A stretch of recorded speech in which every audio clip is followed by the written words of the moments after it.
Hi, sweetie. I'm continuing with this story. Um, the girl who loved wild horses, and this is where we were looking at the reflection of the horses in the water. And the girl is down here, oops, by the edge of the water, and a turtle is getting a fish. And there's a moose, and there's birds, lots of birds. There's lots of, oh, look at all these birds. There's lots of life around water.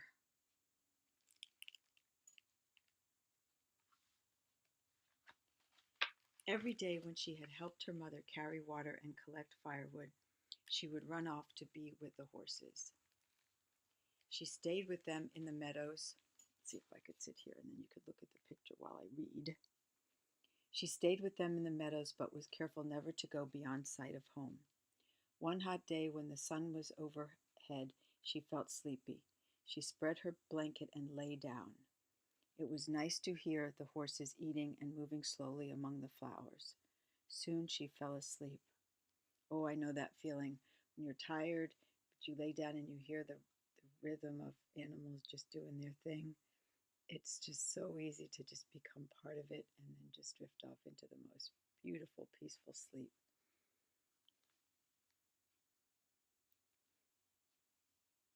What are these? Oh, these are probably blossoms, like flowers.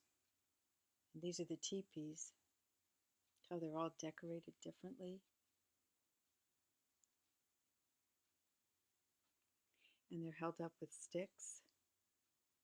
And this way, when they travel, they just can transport that pretty easily because this would just fold up and the sticks could be collected together and put on the back of horses if they ride on to the next place. A faint rumble of distant thunder did not wake her. Angry clouds began to roll out across the sky, with lightning flashing in the darkness beneath. But the fresh breeze and scent of rain made her sleep soundly. Oh, that's a peaceful sleep. Right through a thunderstorm. There's the crack of lightning. There are the horses. There are the birds flying up. Those are swallows. You see their tail? Now you see why the butterflies that have that tail are called swallowtail butterflies. Suddenly there was a flash of lightning, a crash and rumbling which shook the earth. The girl leapt to her feet in fright. Everything was awake. Horses were rearing up on their hind legs and snorting in terror. She grabbed a horse's mane and jumped on his back.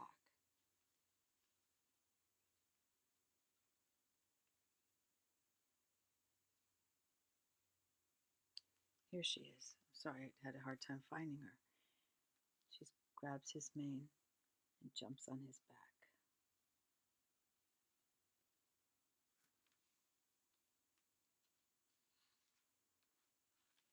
In an instant, the herd was galloping away like the wind. There she is on one of the horses, right here.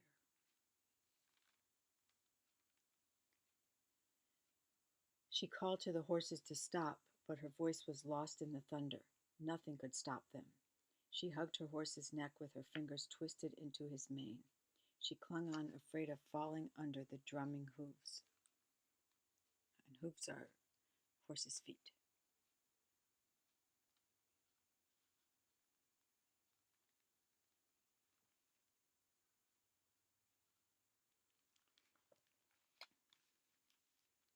It's dark there in the mountains. Look at that. There are the horses down here. It's a full moon, though, so they're able to see things. It's almost a full moon here. And in another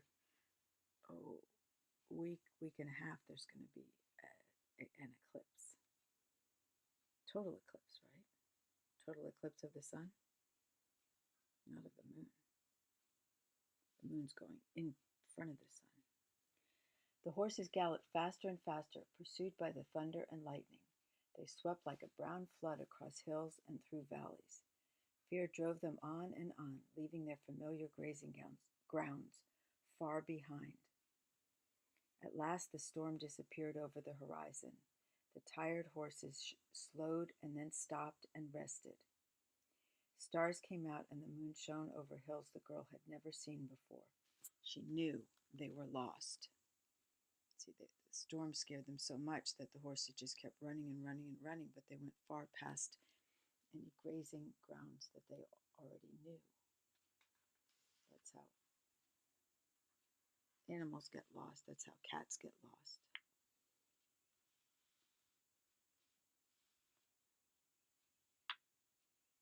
And that's how she got lost. Now there she is on top of the back of one of the horses.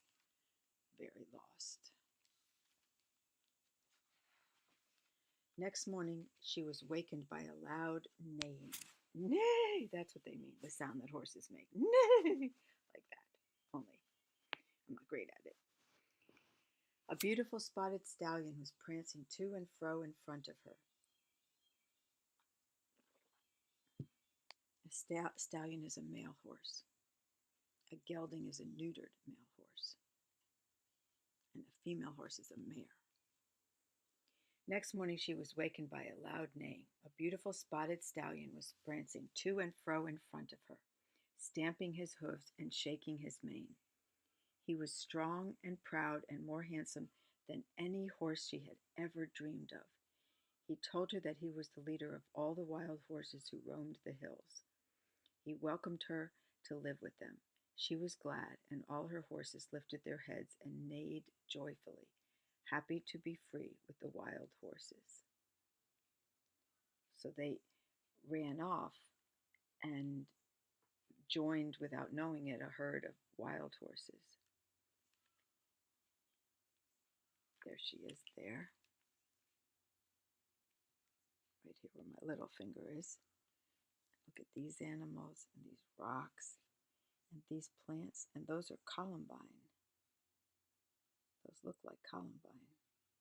That's the flower of the wildflower of Colorado. There's a butterfly, not quite a swallowtail, similar, but the tail's not quite like our swallowtails. There's a little bird. There's a waterfall and a rainbow. And there's the spotted stallion. Oh, and look at all these butterflies down here and all the flowers. It's a beautiful book, really beautiful. The people searched everywhere for the girl and the vanished horses. They were nowhere to be found. There's two birds.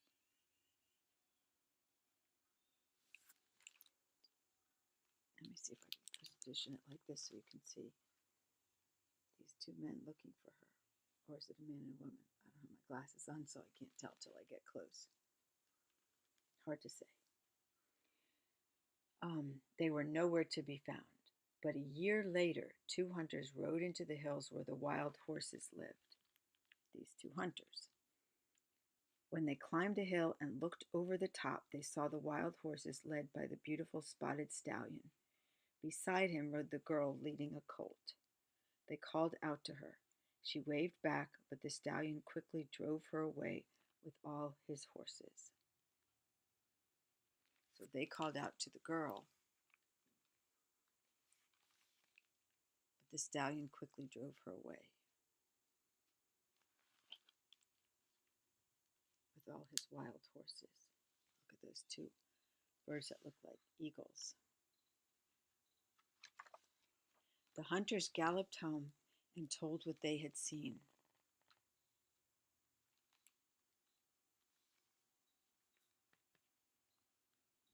There's the girl with uh, the calf, not calf, colt.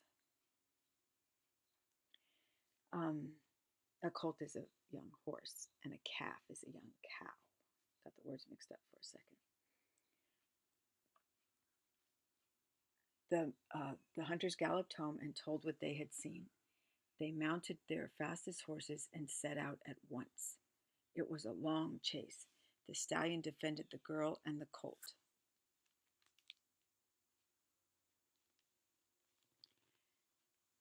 He circled round and around them so that the riders could not get near. They tried to catch him with ropes, but he dodged them. He had no fear. His eyes shone like cold stars. He snorted, and his hoofs struck as fast as lightning. The riders admired his courage. They might never have caught the girl except her horse stumbled and she fell.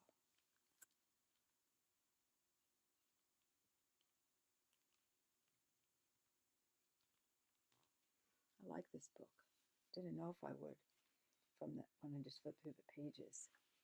But it's a real story. And the pictures are really cool. They're just so unusual. Look how they did the rocks.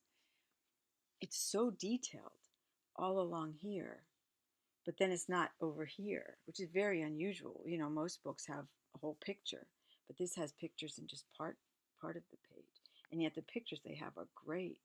I mean, you really get a feel for the horses and their movement and the girl and her really interesting Native American clothes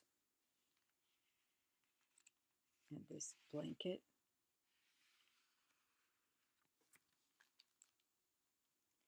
She was glad to see her parents. Wait, they might never have caught the girl except her horse stumbled and she fell. Okay, so I guess they took her back to her people. She was glad to see her parents, and they thought she would be happy to be home again. But they soon saw she was sad and missed the colt and the wild horses.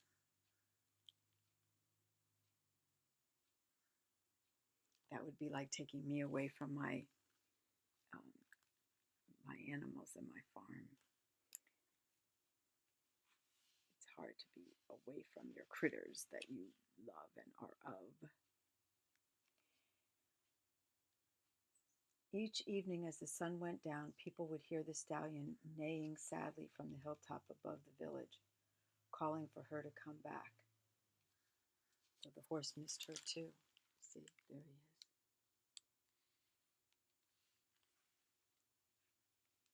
These bears are on the teepees. At first I wasn't sure. And that's I guess a bison on the teepee. And there's a horse. And there the people, and there she is, I guess. And he's way over here.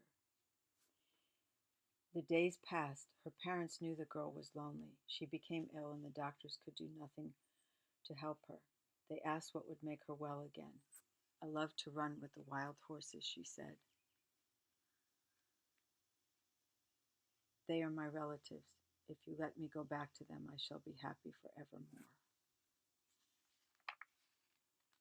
Her parents loved her and agreed that she should go back to live with the wild horses. They gave her a beautiful dress and the best horse in the village to ride. Okay, let me hold this up so you can see, because the people are along the bottom of the pages.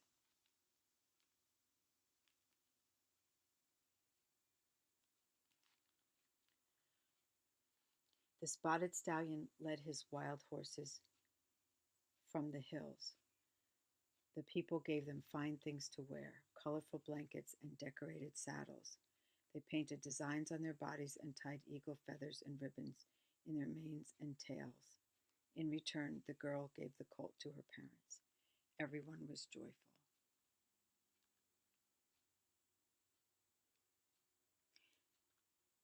I'm not sure that a horse would consider a saddle to be a gift. A blanket I can understand gets cold, but a saddle, at any rate, we continue with the story.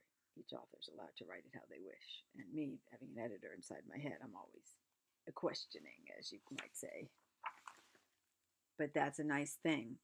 The wild horses met the people, and the people, and everything was good, and they gave them colorful things to wear, colorful blankets and decorated saddles, and painted designs on their bodies, and tied eagle feathers and ribbons in their manes and tails.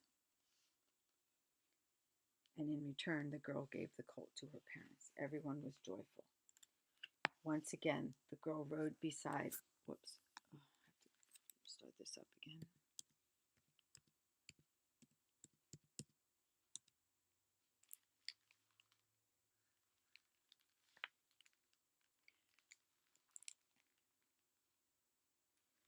Once again, the girl rode beside the spotted stallion.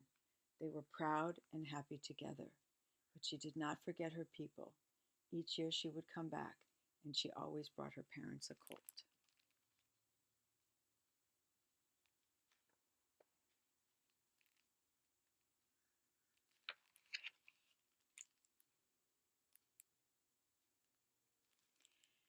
And then one year she did not return and was never seen again.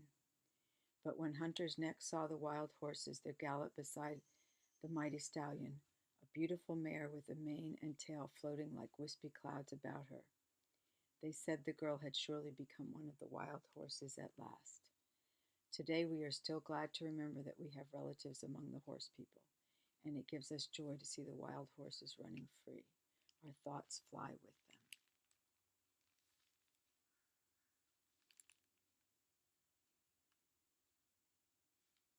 So there's the beautiful mare with the beautiful stallion. There's two woodchucks or some sort of animal. There's reptiles, rabbits. Notice all of them are paired up. These two animals, the birds, and multiples of two.